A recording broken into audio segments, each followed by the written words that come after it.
আপনারা যেটা বলছেন সেগুলো হয় না। ওই যে হিটলারের কথা, রাজধানীর পতন হলে কিছু থাকে না।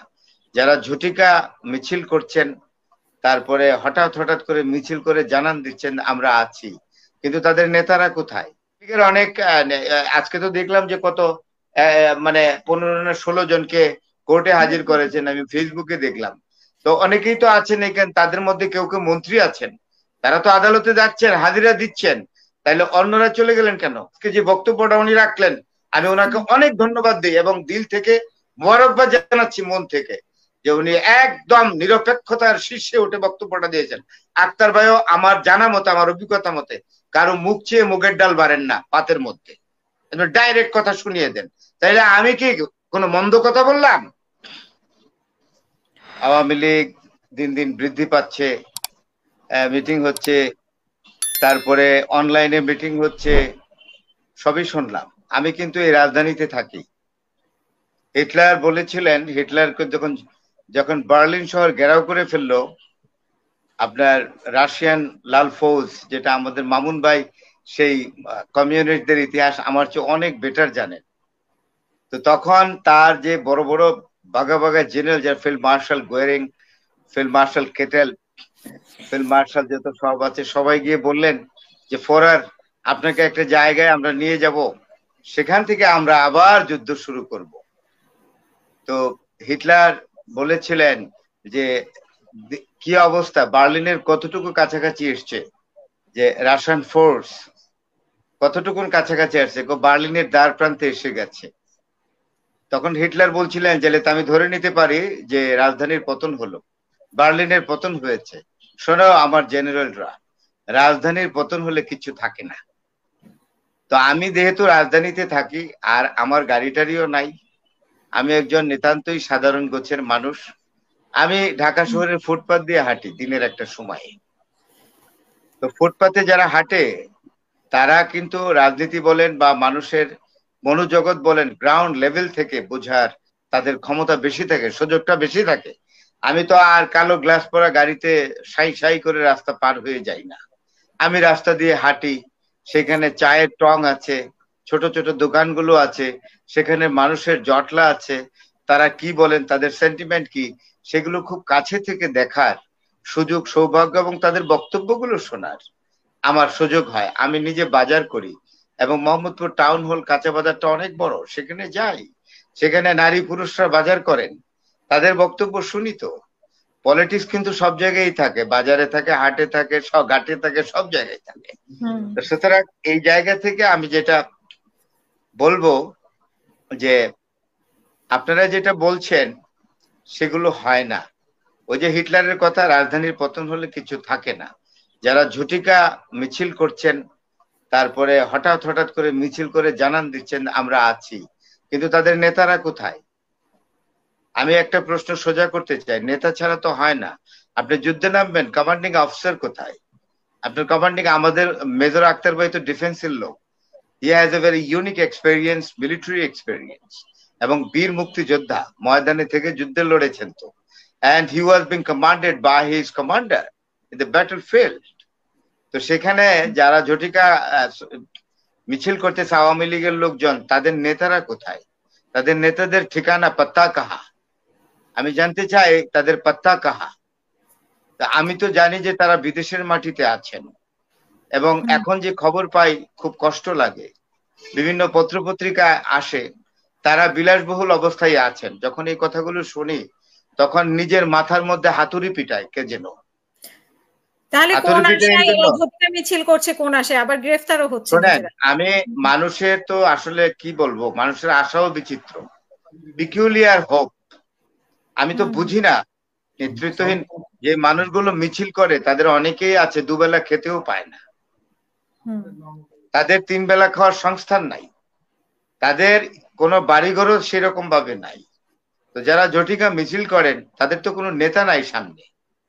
তো যারা আওয়ামী লীগের পিকেবল স্টেজে নেতৃত্বে ছিলেন তারা আজ কোথায়?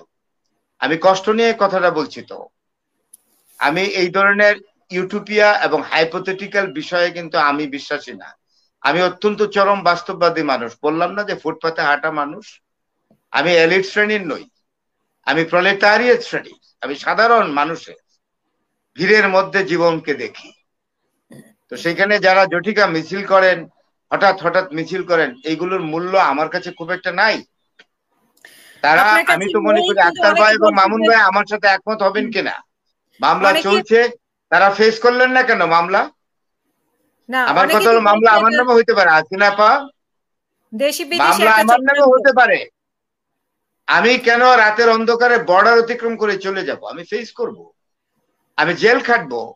আওয়ামী লীগের অনেক, আজকে তো দেখলাম যে কত মানে 15 না 16 জনকে কোর্টে হাজির করেছেন, আমি ফেসবুকে দেখলাম। তো অনেকেই তো আছেন এখানে, তাদের মধ্যে কেউ কেউ মন্ত্রী আছেন, তারা তো আদালতে যাচ্ছেন, হাজিরা দিচ্ছেন। তাইলে অন্যরা চলে গেলেন কেন? অন্যরা কেন চলে গেলেন? এই যে চলে গেলেন, যাদেরকে রেখে গেলেন, এই যে যারা মিছিল করেন, তাদের যাওয়ার কোনো জায়গা নেই। তারা শুধু ছোট ছোট মিছিল করে একটা জানানোর অস্তিত্ব দেয়, আমি আছি রে, আমি আছি, এছাড়া তাদের হাতে কিচ্ছু নাই। আমি একটা প্রশ্ন করতে চাই যে আমি যে রিপোর্টটা দেখেছি, পুরোপুরি 2-3টে রিপোর্ট হয়েছে এর মধ্যে, আপনার মনে হয় যুগান্তরে, আরো কিছু কিছু পত্রিকায়, যে বলেছে যে দেশি বিদেশি একজনের মাস্টার প্ল্যান করা হচ্ছে এই আওয়ামী লীগকে নিয়ে, এবং বিরোধী দলও তাদেরকে করা হবে, এবং এখানে প্রশাসনের সহায়তা আছে বলেই কিন্তু মিছিলগুলো বের হচ্ছে। এগুলো কি আপনি একদমই উড়িয়ে দেবেন? আমি কোনো মাস্টার প্ল্যান খুঁজবো না। আর যদি মাস্টার প্ল্যান কেউ করেও থাকে, মাস্টার প্ল্যানের শিকার এইসব লোকজন হচ্ছে কেন? তাদেরকে ধরে নিয়ে যখন কোর্টে চালান দিবে, তাদের পক্ষে যারা মিছিল করছে, তাদের পক্ষে তো মামুন ভাইয়ের মতো 2-1 অ্যাডভোকেট যেতে পারে, যারা মানবিক গুণে গুণান্বিত, যাদের মন দয়ার্দ্র, যাদের চিত্তটা দয়ার্দ্র চিত্ত। তারা হয়তো ভাবতে পারে, হায়রে একটা গরিব মানুষ পড়ে গেছে মিছিলে গিয়ে, আমি না হয় 2টা টাকা কামাইলাম না, তার জন্য একটু কোর্টে হাজিরা দিলাম পয়সা ছাড়া। তো মামুন ভাইয়ের মতো উদার চিত্তের কয়জন অ্যাডভোকেট আছে আপনি আমাকে বলেন। আমি তো বাস্তব কথা বলবো, অনেকেই আমার কথা সুখী হবেন না, আনন্দিত হবেন না, এগুলোর কোনো মানেই হয় না।